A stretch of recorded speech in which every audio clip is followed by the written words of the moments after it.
ಪ್ರತಿನಿತ್ಯ ಕುಡಿದು ಬಂದು ಪತ್ನಿಯೊಂದಿಗೆ ಜಗಳವಾಡುತ್ತಿದ್ದ. ಜೊತೆಗೆ ಶೀಲಾ ಶಂಕಿಸಿ ಆಕೆಗೆ ಚುಚ್ಚು ಮಾತುಗಳನ್ನಾಡುತ್ತಿದ್ದ. ಇದರಿಂದ ರೋಸಿ ಹೋಗಿದ್ದ ಆಕೆ ಕಟ್ಟಿಕೊಂಡ ಗಂಡನಿಗೆ ಚಟ್ಟ ಕಟ್ಟಿದ್ದು ಇದೀಗ ಜೈಲು ಪಾಲಾಗಿದ್ದಾಳೆ. ಕುಡಿದು ಬಂದು ಪತ್ನಿಯೊಂದಿಗೆ ಜಗಳವಾಡುತ್ತಿದ್ದ ಪತಿ.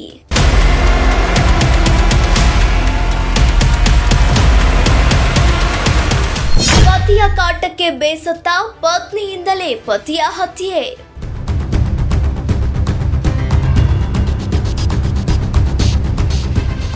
ಹರಿಹರ ತಾಲೂಕಿನ ಚಿಕ್ಕಬಿದಿರಿ ಕ್ಯಾಂಪ್ನಲ್ಲಿ ನಡೆದಿದ್ದ ಘಟನೆ.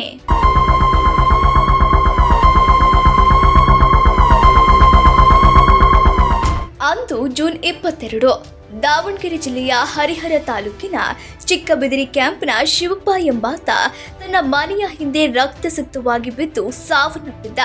ಕೂಡಲೇ ಶಿವಪ್ಪ ಅವರ ಸಹೋದರ ಹರಿಹರ ಗ್ರಾಮಾಂತರ ಪೊಲೀಸ್ ಠಾಣೆಯಲ್ಲಿ ಕೊಲೆ ಪ್ರಕರಣ ದಾಖಲಿಸಿದ್ದರು.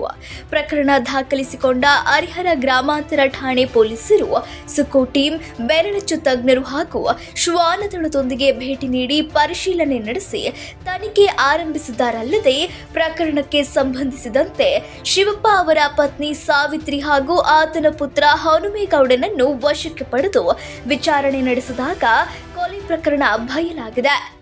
ಹರಿಹರ ಗ್ರಾಮಾಂತರ ಪೊಲೀಸ್ ಠಾಣೆ ವ್ಯಾಪ್ತಿಯಲ್ಲಿ ದಿನಾಂಕ 22/6/2026 ಒಂದು ಕೊಲೆ ಪ್ರಕರಣ ದಾಖಲಾಗುತ್ತೆ. ಈ ಕೊಲೆ ಆಗಿರ್ತಕ್ಕಂಥ ಮೃತ ಶಿವಪ್ಪ ಅಂತ ಬಿಟ್ಟೇಳಿ ಇವರು ಚಿಕ್ಕಬಿದಿರೆ ಕ್ಯಾಂಪು ಹರಿಹರ ತಾಲೂಕಿನಲ್ಲಿ ಹೆಂಡತಿ ಮತ್ತು ಮಗನೊಂದಿಗೆ ವಾಸ ಮಾಡ್ತಾ ಇರ್ತಾರೆ. ದಿನಾಂಕ 22/6/2026 ಆ ಕೊಲೆ ಆಗುತ್ತೆ. ಆ ಕೊಲೆ ಆಗಿರ್ತಕ್ಕಂಥ ಅವರ ಅಣ್ಣ ಕಂಪ್ಲೇಂಟ್ ಕೊಡ್ತಾರೆ, ಯಾರೋ ದುಷ್ಕರ್ಮಿಗಳು ಈ ಥರ ತಮ್ಮನನ್ನು ಕೊಲೆ ಮಾಡಿ ಮನೆ ಹಿಂಭಾಗದಲ್ಲಿ ಹಾಕಿ ಹೋಗಿದ್ದಾರೆ ಅಂತ ಬಿಟ್ಟೇಳಿ ಪ್ರಕರಣ ದಾಖಲಿಸಿಕೊಂಡಿರ್ತಕ್ಕಂಥ ಹರಿಹರ ಗ್ರಾಮಾಂತರ ಪೊಲೀಸ್ ಠಾಣೆಯ ಇನ್ಸ್ಪೆಕ್ಟರ್ ಸುರೇಶ್ ಶಗ್ರೀರ್ ಅವರು ಮತ್ತು ಎಲ್ಲ ಸಿಬ್ಬಂದಿಗಳು ತನಿಖೆಯನ್ನು ಕೈಗೊಂಡು ಈ ಒಂದು ಪ್ರಕರಣದಲ್ಲಿ ಆರೋಪಿತರಾಗಿರ್ತಕ್ಕಂಥ ಏನು ಮೃತನ ಹೆಂಡತಿ ಸಾವಿತ್ರಮ್ಮ ಅಂತ ಬಿಟ್ಟೇಳಿ ಇವರು ಮತ್ತು ಇವರ ಮಗನನ್ನು ದಸ್ತಗಿರಿ ಮಾಡಿದ್ದೇವೆ. ಶಿವಪ್ಪ ಜಮೀನು ಕೆಲಸ ಮಾಡುತ್ತಿದ್ದು ಪ್ರತಿನಿತ್ಯ ಕುಡಿದು ಬಂದು ಪತ್ನಿ ಸಾವಿತ್ರಿಯೊಂದಿಗೆ ಜಗಳವಾಡುತ್ತಿದ್ದಾನಲ್ಲದೆ ಆಕೆಯ ಶೀಲಾ ಶಂಕಿಸಿ ಚುಚ್ಚು ಮಾತುಗಳನ್ನಾಡುತ್ತಿದ್ದ. ಇದರಿಂದ ಪತ್ನಿ ಸಾವಿತ್ರಿ ರೋಸಿ ಹೋಗಿದ್ದರು.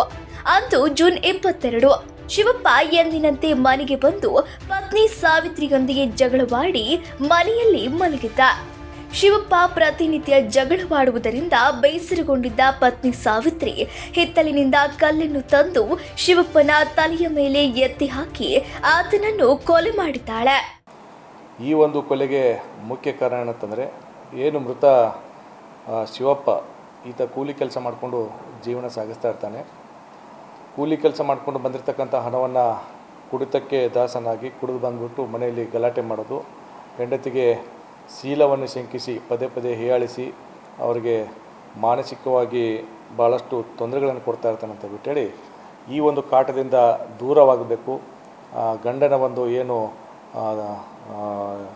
ಬೈಯೋದು ಹೊಡೆಯೋದು ಈ ಒಂದು ಇದರಿಂದ ತಪ್ಪಿಸ್ಕೋಬೇಕಂತ ಬಿಟ್ಟೇಳಿ ಅವತ್ತಿನ ದಿನ ಏನು ಆರೋಪಿತ ಮಹಿಳೆ ಈ ಹತ್ತಿರದಲ್ಲಿರ್ತಕ್ಕಂಥ ಖಾಸಗಿ ವಿಂಡ್ ಮಿಲಲ್ಲಿ ಕೆಲಸ ಮಾಡ್ತಾಯಿರ್ತಾರೆ. ಅವತ್ತಿನ ದಿನ ಮಧ್ಯಾಹ್ನ ಕೆಲಸ ಮುಗಿಸ್ಕೊಂಡು ಬಂದ ನಂತರ ಗಂಡ ಯಥಾಸ್ಥಿತಿ ಕುಡಿದು ಬಂದು ಹೆಂಡತಿಗೆ ಕೆಟ್ಟದಾಗಿ ಬೈತಾ ಇರ್ತಾನೆ. ಸ್ವಲ್ಪ ಹೊತ್ತಿನ ನಂತರ ನಿದ್ದೆಗೆ ಜಾರ್ತಾನೆ. ಇವಳು ಆ ಸಮಯದಲ್ಲಿ ಅಲ್ಲೇ ಮನೆ ಹಿಂಭಾಗದಲ್ಲಿರ್ತಕ್ಕಂಥ ಒಂದು ಕಲ್ಲನ್ನು ತೆಗೆದುಕೊಂಡು ಗಂಡನ ತಲೆಗೆ ಭಾರವಾಗಿ ಹೊಡೆದು ನಂತರ ಅವನ ಕಿವಿ ಮತ್ತು ಮೂಗಲ್ಲಿ ರಕ್ತ ಬರುತ್ತೆ. ಅವನು ಅಲ್ಲೇ ಸ್ಥಳದಲ್ಲೇ ಸಾಯ್ತಾನೆ. ಸಾವಿತ್ರಿ ಕೊಲೆ ಮಾಡಿದಾಗ ಆಕೆಯ ಮಗ ಹನುಮೇಗೌಡ ಮನೆಯಲ್ಲಿರಲಿಲ್ಲ. ಕಾಲೇಜಿನಿಂದ ಆತ ಮನೆಗೆ ಬಂದಾಗ ತಾಯಿ ಸಾವಿತ್ರಿ ತಂದೆ ಶಿವಪ್ಪನನ್ನು ಕೊಲೆ ಮಾಡಿರುವುದನ್ನು ನೋಡಿದ್ದಾನೆ. ಆಗ ಸಾವಿತ್ರಿ ಆತನನ್ನು ಅಲ್ಲಿಂದ ಕಳುಹಿಸುತ್ತಾಳೆ. ಬಳಿಕ ಸಂಜೆ ಮನೆಗೆ ಬಂದ ಮಗ ಹನುಮೇಗೌಡ ತಾಯಿಯೊಂದಿಗೆ ಮೃತದೇಹವನ್ನು ಮನೆಯ ಹಿತ್ತಲಿಗೆ ಸಾಗಿಸಿ ಶಿವಪ್ಪನನ್ನು ಯಾರೋ ಕೊಲೆ ಮಾಡಿದ್ದಾರೆ ಎಂದು ಬಿಂಬಿಸಲು ಹೊರಟಿದ್ದಾರೆ. ಅಷ್ಟೇ ಅಲ್ಲದೆ ರಕ್ತಸಿಕ್ತವಾಗಿದ್ದ ಮನೆಯನ್ನು ಕ್ಲೀನ್ ಮಾಡಿ ಮೃತದೇಹ ಸಾಗಿಸಲು ಬಳಸಿದ್ದ ಚೀಲ ಹಾಗೂ ಅವರ ಬಟ್ಟೆಗಳನ್ನು ಮುಚ್ಚಿದ್ದು ಪೊಲೀಸರ ತನಿಖೆಯಿಂದ ಬೆಳಕಿಗೆ ಬಂದಿದೆ. ಇದೀಗ ಪೊಲೀಸರು ಕೊಲೆ ಪ್ರಕರಣಕ್ಕೆ ಸಂಬಂಧಿಸಿದಂತೆ ತಾಯಿ ಸಾವಿತ್ರಿ ಹಾಗೂ ಆಕೆಯ ಪುತ್ರ ಹನುಮೇಗೌಡನನ್ನು ಬಂಧಿಸಿ ನ್ಯಾಯಾಂಗ ಬಂಧನಕ್ಕೆ ಒಪ್ಪಿಸಿದ್ದಾರೆ. ಸುಮಾರು 2 ಗಂಟೆ ಸುಮಾರಿಗೆ ಮನೆಗೆ ಆಗಮಿಸಿರ್ತಕ್ಕಂಥ ಮಗ ಇದನ್ನೆಲ್ಲ ನೋಡ್ತಾನೆ. ನೋಡಿಬಿಟ್ಟು ಈ ಥರ ಆಗಿದ್ದನ್ನು ನೋಡಿ ಅವನು ವಾಪಸ್ಸು ತನ್ನ ತಾಯಿ ಏನೋ ಹೇಳಿಬಿಟ್ಟು ವಾಪಸ್ ಕಳಿಸ್ಕೊಡ್ತಾಳೆ. ಮನೆಗೆ ವಾಪಸ್ ಹೋಗ್ತಾನೆ. ಈವ್ನಿಂಗ್ ಬಂದು ಈ ಒಂದು ಮೃತ ದೇಹವನ್ನು ತಮ್ಮ ಮನೆಯ ಹಿತ್ತಲಿನಲ್ಲಿ ಇಬ್ಬರು ಕೂಡ ಸಾಗಿಸಿ ಅಲ್ಲಿ ಅದನ್ನು ಇಡ್ತಾರೆ. ತದನಂತರ ಈ ರೀತಿ ಯಾರೋ ಕೊಲೆ ಮಾಡಿದ್ರು ಅಂತ ಬಿಟ್ಟೇಳಿ ಅದನ್ನು ಬಿಂಬಿಸಿ ಅವರ ಮೃತನನ್ನು ಈ ರೀತಿ ಕಂಪ್ಲೇಂಟ್ ಕೊಡ್ತಾನೆ. ಎಲ್ಲ ಆಯಾಮಗಳನ್ನು ತನಿಖೆ ಕೈಗೊಂಡು ಮತ್ತು ಊರಲ್ಲಿರ್ತಕ್ಕಂಥ ಬೇರೆ ಬೇರೆ ಮಾಹಿತಿದಾರರಿಂದ ಮಾಹಿತಿಯನ್ನು ಕಲೆ ಹಾಕಿ ಇವರನ್ನು ನಾವು ನಿನ್ನೆ ದಿನ ದಸ್ತಗಿರಿ ಮಾಡಿ ಹಾಲಿ ನ್ಯಾಯಾಂಗ ಬಂಧನಕ್ಕೆ ಕೊಟ್ಟಿದ್ದೇವೆ. ಈ ಒಂದು ಪ್ರಕರಣದಲ್ಲಿ ಕೊಲೆಗೆ ಉಪಯೋಗಿಸಿರ್ತಕ್ಕಂಥ ಕಲ್ಲು, ಅದರ ಜೊತೆಗೆ ಏನೋ ಮೃತದೇಹವನ್ನು ಸಾಗಿಸಲು ಮತ್ತು ಮೃತದೇಹ ಯಾವುದೇ ರೀತಿಯ ಕೂರುಗಳು ಸಿಗದಂತೆ ಅಡುಗೆ ಮನೆಯಲ್ಲಿ ಇಟ್ಟಿರ್ತಕ್ಕಂಥ ಶವವನ್ನು ನೀರಿನ ತೊಳೆದುಬಿಟ್ಟಿರ್ತಾರೆ. ನೀರಿಂದ ಹಾಕಿಬಿಟ್ಟು ಅದಕ್ಕೆ ಉಪಯೋಗಿಸಿರ್ತಕ್ಕಂಥ ಬಟ್ಟೆ ಮತ್ತು ಹೆಣವನ್ನು ಹಿಂಭಾಗದಲ್ಲಿ ಸಾಗಿಸಲು ಉಪಯೋಗಿಸಿರ್ತಕ್ಕಂಥ ಗೋಣಿಚೀಲ ಇವೆಲ್ಲವನ್ನು ಕೂಡ ಅವರು ತಮ್ಮ ಮನೆಯ ಹಿತ್ತಲಿನಲ್ಲಿ ಮುಚ್ಚಿಟ್ಟಿರ್ತಾರೆ. ಒಂದು ಏನು ಮರಳಿನಲ್ಲಿ ಅಲ್ಲೆಲ್ಲವನ್ನು ಸೀಜ್ ಮಾಡಿಕೊಂಡು ಈಗಾಗಲೇ ಇಬ್ಬರು ಆರೋಪಿಗಳನ್ನು ತಾಯಿ ಮತ್ತು ಮಗನನ್ನು ದಸ್ತಗಿರಿ ಮಾಡಿ ನ್ಯಾಯಾಂಗ ಬಂಧನಕ್ಕೆ ಒಪ್ಪಿಸಲಾಗಿದೆ. ತನಿಖೆ ಮುಂದುವರಿದಿದೆ. ಕುಡಿದು ಬಂದು ಪ್ರತಿನಿತ್ಯ ಜಗಳವಾಡುತ್ತಿದ್ದ ಪತಿಗೆ ಪತ್ನಿ ಚಟ್ಟ ಕಟ್ಟಿ ಜೈಲು ಪಾಲಾದರೆ ಇತ್ತ ತಾಯಿಗೆ ಸಹಾಯ ಮಾಡಿದ ಮಗ ಕೂಡ ಅಂಧರಾಗಿದ್ದಾನೆ.